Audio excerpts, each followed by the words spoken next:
नमस्ते साथियों, एक बार फिर से एडू प्रेरणा चैनल में आप सभी लोगों का हार्दिक अभिनंदन और स्वागत है।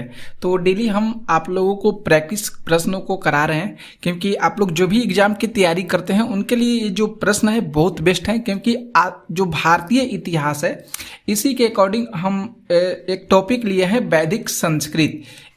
इससे रिलेटेड हर एग्जाम में प्रश्न आते रहते हैं। लुसेंट जी के है, आप लोग देख लीजिएगा, लुसेंट जी के है। यहाँ से प्रश्न अक्सर एग्जाम में पूछे जाते हैं। तो पूरा लुसेंट का जो ऑब्जेक्टिव बुक है उसमें से जो जीके होंगे वो चीज़ आप लोगों को हम चूज करके यहाँ इस चैनल पर कराने वाले हैं। तो आप लोग जरूर देखिएगा, क्योंकि ये जो प्रश्न है प्रश्न का लेवल भी है, देखेंगे तो बहुत इंपॉर्टेंट है। ठीक है, तो आइए स्टार्ट करते हैं। अगर आप लोग पीछे का वीडियो नहीं देखें तो उसे भी जरूर देख लीजिएगा, ये कोई भी एग्जाम के लिए बहुत इंपॉर्टेंट है।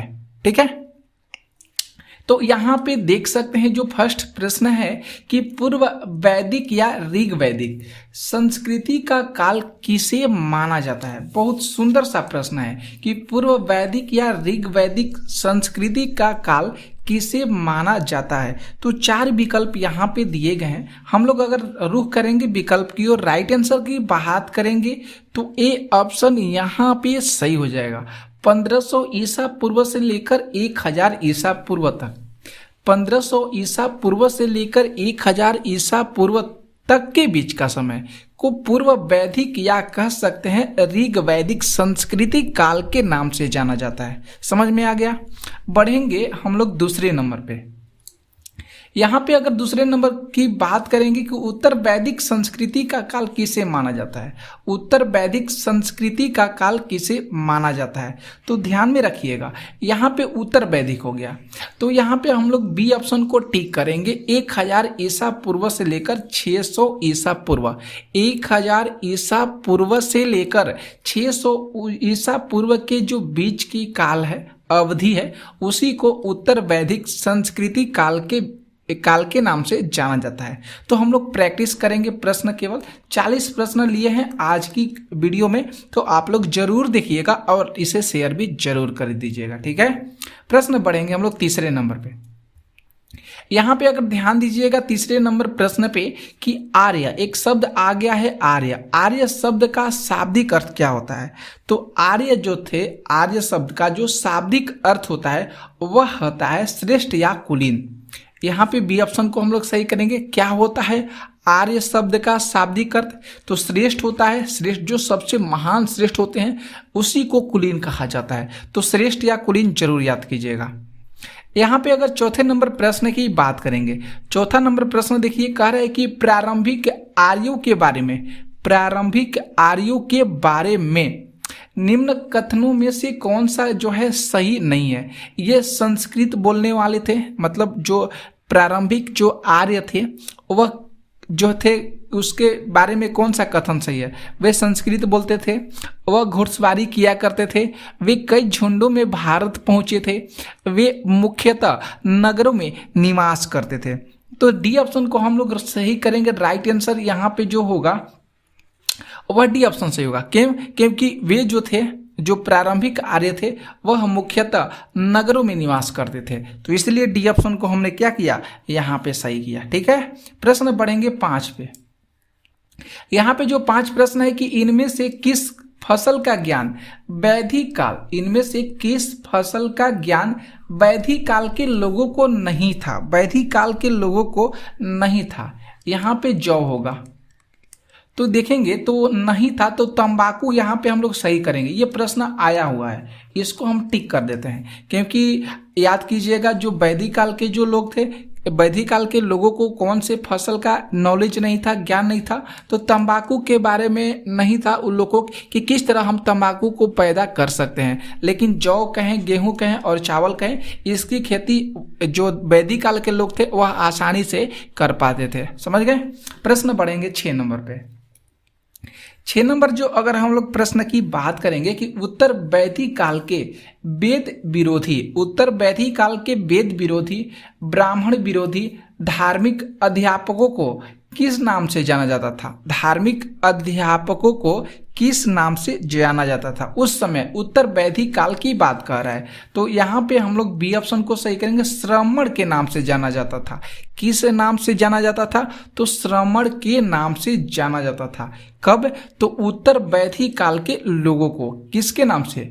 तो उत्तर वैदिक काल के लोगों को वेद विरोधी, ब्राह्मण विरोधी और धार्मिक अध्यापकों को श्रमण के नाम से जाना जाता था। समझ में आ गया?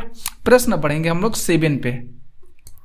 7 नंबर जो प्रश्न है कि वैदिक गणित का महत्वपूर्ण अंक क्या है? वैदिक गणित का महत्वपूर्ण अंक क्या है? तो शूल्य व सूत्र याद कीजिएगा। यहाँ पे सी ऑप्शन सही होगा। शूल्य व जो सूत्र है ये वैदिक गणित का महत्वपूर्ण अंक माना जाता है। प्रश्न पढ़ेंगे हम लोग 8 नंबर पे।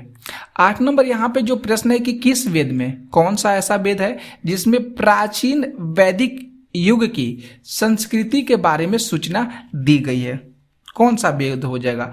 तो ऋग्वेद हो जाएगा। यहाँ पे ए ऑप्शन को हम लोग सही करेंगे। ऋग्वेद में जो प्राचीन वैदिक संस्कृति है इसके बारे में सूचनाएं को दिया गया है, एकत्रित किया गया है।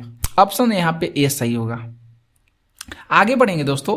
प्रश्न 9 है कि निम्नलिखित में से उत्तर वैदिक काल में लिखे गए ग्रंथों का सही क्रम कौन सा है? बहुत इंपॉर्टेंट सा ये प्रश्न है, एग्जाम में आया हुआ है। बहुत बार ये प्रश्न जो है एग्जाम में आया हुआ है। तो पहले वेद हो जाएगा। पहले वेद, ब्राह्मण, आरण्यक और उपनिषद याद कीजिएगा। पहले वेद हो जाएगा, इसके बाद ब्राह्मण हो जाएगा, आरण्यक हो जाएगा और उपनिषद हो जाएगा। तो इसलिए हम लोग ए ऑप्शन को टिक करेंगे, सही होगा। ठीक है, वैदिक काल के जो प्रमुख ग्रंथ हैं याद में रखिएगा, ध्यान में रखिएगा। पहले वेद होगा, इसके बाद ब्राह्मण होगा, आरण्यक हो जाएगा और उपनिषद हो जाएगा।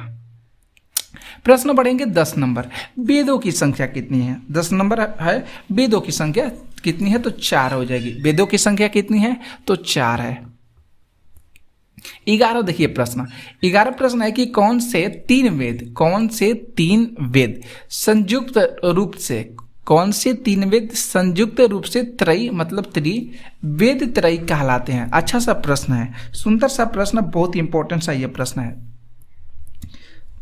तो हम लोग ए ऑप्शन को ही सही करेंगे। ऋग्वेद, यजुर्वेद और सामवेद। ऋग्वेद, यजुर्वेद और सामवेद, जिसको वेद त्रयी वेद के नाम से जाना जाता है। यह संयुक्त रूप से वेद त्रयी वेद है। तो यहाँ पे मुख्य रूप से ए ऑप्शन जो हो जाएगा सही हो जाएगा। प्रश्न 12 की ओर हम लोग रुख करेंगे। 12 नंबर प्रश्न है कि भारत के राज्य चिन्ह में, भारत के राज्य चिन्ह में प्रयुक्त होने वाले शब्द सत्यमेव जयते किस उपनिषद से लिया गया है? प्रश्न अच्छा है, प्रश्न बहुत इंपॉर्टेंट है ये। तो किस उपनिषद से लिया गया है? तो मुंडक उपनिषद से लिया गया है। सत्यमेव जयते को, जो भारत का राज्य चिन्ह है, इसको सत्यमेव जयते को किस उपनिषद से लिया गया है? तो मुंडक उपनिषद से लिया गया है। प्रश्न बढ़ेंगे हम लोग 13 नंबर पे। 13 नंबर प्रश्न है कि ऋग्वैदिक आर्यों का मुख्य व्यवसाय क्या था? तो जो ऋग्वैदिक आर्य थे उनका मुख्य व्यवसाय पशुपालन था। क्या था दोस्तों? तो उनका जो मुख्य व्यवसाय था वह था पशुपालन। प्रश्न चलेंगे 14 पे। 14 प्रश्न है कि भारतीय संगीत का आदि ग्रंथ क्या कहलाता है? भारतीय संगीत का आदि ग्रंथ क्या कहलाता है? तो वह सामवेद कहलाता है। क्या कहलाता है? तो वह सामवेद कहलाता है। भारतीय संगीत का आदि ग्रंथ क्या कहलाता है? तो सामवेद कहलाता है। प्रश्न बढ़ेंगे 15 का है कि प्रथम विधि निर्माता कौन थे? तो प्रथम विधि निर्माता मनु थे। प्रथम विधि निर्माता कौन थे? तो मनु थे। ये ऑप्शन को हम लोग टिक करेंगे। प्रश्न चलेंगे हम लोग 16 पे। 16 नंबर प्रश्न है कि कृष्ण भक्ति का प्रथम प्रधान ग्रंथ कौन सा है? अच्छा सा प्रश्न है, बहुत सुंदर सा प्रश्न है कि कृष्ण भक्ति का जो प्रथम और प्रधान ग्रंथ कौन सा हो जाएगा? तो श्री भगवत गीता हो जाएगा। यहाँ पे हम लोग बी ऑप्शन को क्या करेंगे? सही करेंगे। प्रश्न बढ़ेंगे 17 पे। 17 नंबर प्रश्न है कि ऋग्वेद में संपत्ति का प्रमुख रूप क्या है? संपत्ति का प्रमुख रूप क्या है ऋग्वेद में? तो गोधन याद कीजिएगा। गोधन, गोधन, गोधन, गोधन जो हो जाएगा ये ऋग्वेद में संपत्ति का सबसे मुख्य रूप के रूप में जाना जाता है। गोधन को जाना जाता है। ऑप्शन ए यहाँ पे सही होगा। 18 नंबर प्रश्न की ओर चलते हैं। 18 नंबर प्रश्न है कि ऋग्वेद के किस मंडल में शूद्र का उल्लेख पहली बार मिलता है? शूद्र का उल्लेख पहली बार मिलता है ऋग्वेद में। तो कौन से मंडल में मिलता है भैया? किस मंडल में मिलता है? तो ध्यान में रखिएगा 10वें मंडल में मिलता है, याद कीजिएगा, बहुत इंपॉर्टेंट है ये, बहुत इंपॉर्टेंट है कि ऋग्वेद के किस मंडल में शूद्र का उल्लेख पहली बार मिलता है, तो 10वें मंडल में मिलता है। प्रश्न बढ़ेंगे 19 पे। 19 नंबर प्रश्न है कि पुराणों की संख्या कितनी होती है? तो पुराणों की संख्या 18 है दोस्तों। कितनी है? तो 18 है। पुराणों की संख्या कितनी है? तो 18 हो जाएगी। 20 नंबर प्रश्न की ओर देखेंगे कि वैदिक धर्म का मुख्य लक्षण इनमें से किसकी उपासना था? वैदिक धर्म का जो मुख्य लक्षण है इनमें से, मतलब इसमें से किसकी उपासना से था? तो देखेंगे तो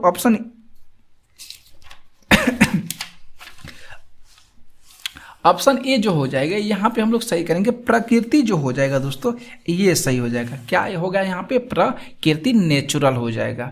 आगे बढ़ेंगे प्रश्न 21 पे। 21 प्रश्न है कि किस देवता के लिए ऋग्वेद में पुरंदर शब्द का प्रयोग हुआ है? अच्छा सा प्रश्न, ये भी मोस्ट इंपॉर्टेंट सा प्रश्न है कि किस देवता के लिए ऋग्वेद में पुरंदर शब्द का प्रयोग हुआ है? तो इंद्र देवता के लिए। किस देवता के लिए? तो इंद्र देवता के लिए पुरंदर शब्द का प्रयोग हुआ है। 22 देखेंगे प्रश्न है शुल्व सूत्र। यहाँ पे एक शब्द आ गया शुल्व सूत्र, बहुत इंपॉर्टेंट है ये शब्द।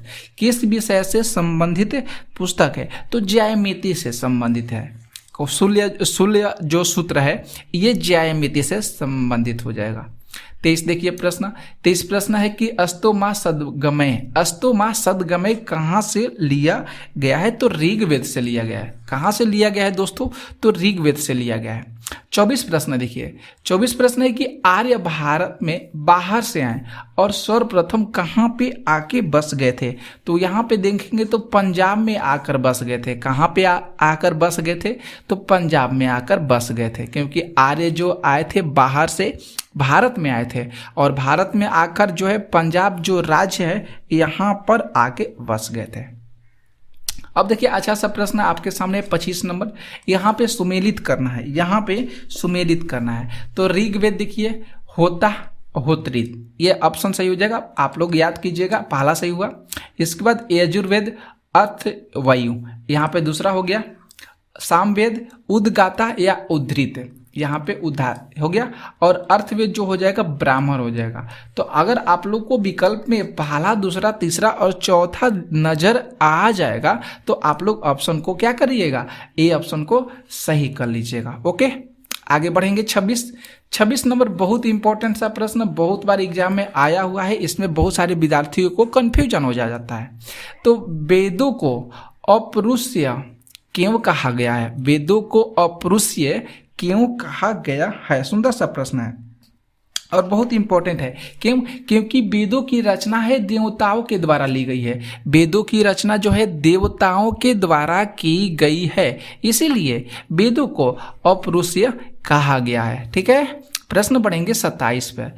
27 प्रश्न है कि वैश्विक दर्शन के प्रतिपादक कौन है? अच्छा सा प्रश्न है, बहुत इंपॉर्टेंट सा यह प्रश्न है। तो वैश्विक दर्शन के प्रतिपादक उल्लूक कणाद हो जाएंगे। वैश्विक दर्शन के प्रतिपादक उल्लूक कड़द हो जाएंगे, कड़द, याद कीजिएगा, जरूर इंपॉर्टेंट है ये। 28 नंबर प्रश्न है मीमांसा या पूर्व मीमांसा दर्शन के प्रतिपादक कौन हो जाएंगे? तो जैमिनी याद कीजिएगा दोस्तों, मीमांसा या पूर्व मीमांसा दर्शन के प्रतिपादक जैमिनी हो जाएंगे। 29 प्रश्न है कि वेदांत या उत्तर मीमांसा दर्शन के प्रतिपादक कौन हो? उत्तर मीमांसा दर्शन के प्रतिपादक बदायन हो जाएंगे, बदारण्य।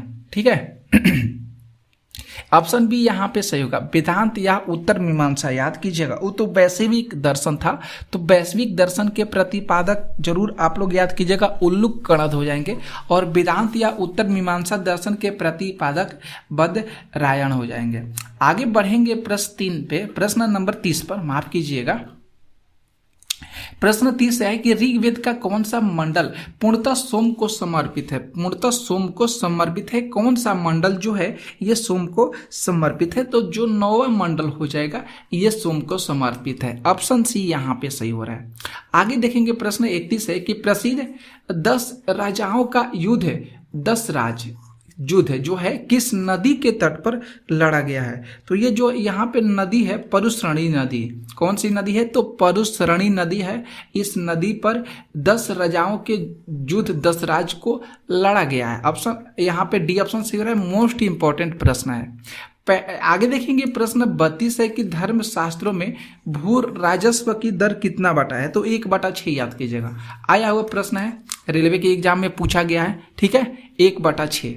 आगे देखेंगे प्रश्न 33 नंबर प्रश्न है कि 800 ईसा पूर्व से 600 ईसा पूर्व के काल को किस युग से जोड़ा गया है?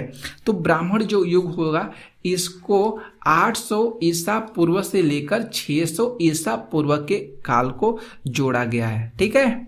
तो ऑप्शन ए यहाँ पे सही होगा। आगे देखेंगे प्रश्न 34 की ओर कि किस काल में अछूत की अवधारणा स्पष्ट रूप से उदित हुई है? तो धर्मशास्त्र के काल में अछूत की अवधारणा किस काल में उद्धृत हुई है? तो धर्मशास्त्र के काल में। अच्छा सा प्रश्न है ये, मोस्ट इंपॉर्टेंट सा प्रश्न है। 35 चलिए देखेंगे। अच्छा सा प्रश्न आपके सामने हाजिर है। एशिया माइनर स्थित बोगाज कोई का महत्व इसलिए है कि, अच्छा सा प्रश्न, सुंदर सा प्रश्न है। एशिया माइनर स्थित बोगाज कोई का महत्व इसलिए है कि वहाँ जो अभिलेख प्राप्त हुए हैं उनमें 4 वैदिक देवताएं इंद्र, वरुण, मित्र और नात्स्य का उल्लेख मिलता है। अच्छा सा प्रश्न, बहुत इंपॉर्टेंट सा ये प्रश्न है, इसको टिक कर लीजिएगा, बहुत इंपॉर्टेंट है, ठीक है। तो याद कीजिएगा 4 वैदिक देवता हैं, इंद्र, वरुण, मित्र और नास्त्य। ओके, प्रश्न बढ़ेंगे 36 पे। 36 प्रश्न है कि गायत्री मंत्र देवी स्मृति को संबंधित किस पुस्तक में मिलता है? गायत्री मंत्र तो ऋग्वेद में। किस में मिलता है दोस्तों? तो ऋग्वेद में मिलता है। प्रश्न 37 है कि न्याय दर्शन के प्रचारिता किया था। न्याय दर्शन के प्रचारिता गौतम के द्वारा किया गया था। किसके द्वारा किया गया था? तो गौतम के द्वारा किया गया था। 38 प्रश्न है कि प्राचीन भारत में निष्क, एक बहुत अच्छा शब्द है निष्क, से जाने जाते थे। तो स्वर्ण आभूषण, जो प्राचीन भारत थे उस समय स्वर्ण आभूषण को निष्क कहा जाता था। अब अगर आप लोग निष्क कहिएगा तो कोई भी समझेंगे नहीं, लेकिन प्राचीन भारत में साथियों निष्क के नाम से स्वर्ण आभूषण को जाना जाता था। प्रश्न बढ़ेंगे 39 पे। योग दर्शन के प्रतिपादक कौन थे? तो योग दर्शन के प्रतिपादक पतंजलि थे, ठीक है। प्रश्न बढ़ेंगे 40 पे। 40 नंबर प्रश्न है कि उपनिषद पुस्तकें हैं। तो ये दर्शन पर आधारित उपनिषद पुस्तकें हैं। उपनिषद किस पर आधारित पुस्तकें हैं? तो दर्शन पर। तो डी ऑप्शन सही होगा। तो 40 प्रश्न लिए थे आज की क्लास में, ठीक है। कैसा लगा क्लास जरूर आप लोग कमेंट करके बताइएगा, और जितना हो सकेगा आप लोग इस वीडियो को शेयर भी जरूर कर दीजिएगा। ओके, तब तक लिए जय हिंद, जय भारत, धन्यवाद।